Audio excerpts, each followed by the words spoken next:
Nous adhérons de tout notre cœur, de toute notre âme, à la Rome catholique, gardienne de la foi catholique, et des traditions nécessaires au maintien de cette foi, à la Rome éternelle, maîtresse de sagesse et de vérité. Nous refusons par contre, et nous avons toujours refusé, de suivre la Rome de tendance néo-moderniste, néo-protestante, qui s'est manifestée clairement dans le Concile Vatican II, et après le Concile dans toutes les réformes qui en sont issues.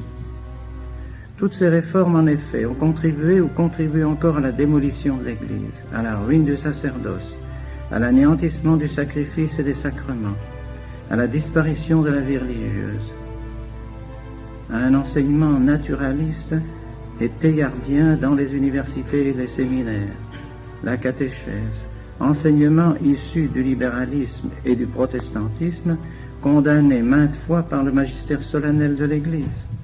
Aucune autorité, même la plus élevée dans la hiérarchie, ne peut nous contraindre à abandonner ou à diminuer notre foi catholique, clairement exprimée et professée par le magistère de l'Église pendant 19 siècles.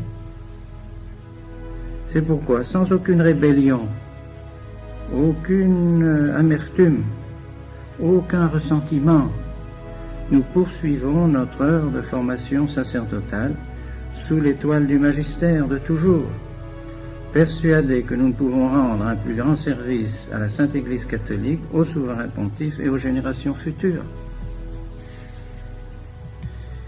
S'il arrivait, dit saint Paul dans son épître aux Galates, que nous-mêmes, dit saint Paul, il ne dit pas seulement que si un ange vient du ciel, cette parole est connue, mais on oublie quelquefois ce petit mot, si nous-mêmes, ou un ange du ciel, si nos, aut angelus descelo, si nous-mêmes, ou un ange venu du ciel, vous enseigne autre chose que ce que je vous ai enseigné, qu'il soit anathème.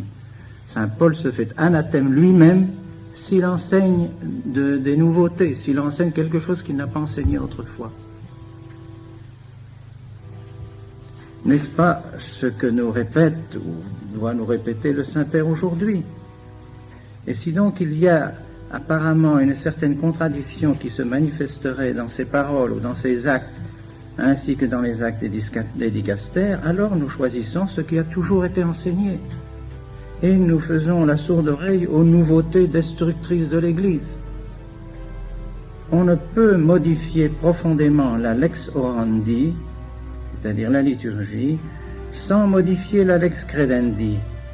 À une messe nouvelle correspond un catéchisme nouveau, un sacerdoce nouveau, des séminaires nouveaux, des universités nouvelles, une église charismatique, pentecôtiste, toutes choses qui sont opposées à l'orthodoxie et au magistère de toujours.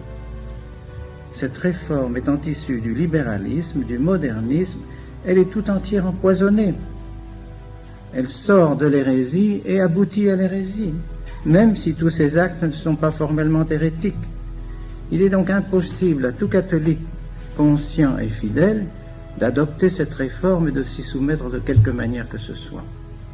La seule attitude de fidélité et de salut et de fidélité à la doctrine catholique est le refus catégorique d'acceptation de cette réforme. C'est pourquoi nous nous en tenons fermement à tout ce qui a été cru, pratiqué dans la foi, les mœurs, le culte, l'enseignement du catéchisme, la formation du prêtre, l'institution de l'Église jusqu'en 1962, avant l'influence néfaste du Concile Vatican II. Ce faisant, avec la grâce de Dieu, le secours de la Vierge Marie, de Saint Joseph, de Saint Pilice, nous sommes convaincus de demeurer fidèles à l'Église catholique et romaine, à tous les successeurs de Pierre, et d'être les fidèles dispensateurs des mystères de notre Seigneur Jésus-Christ, in Spiritu Sancto.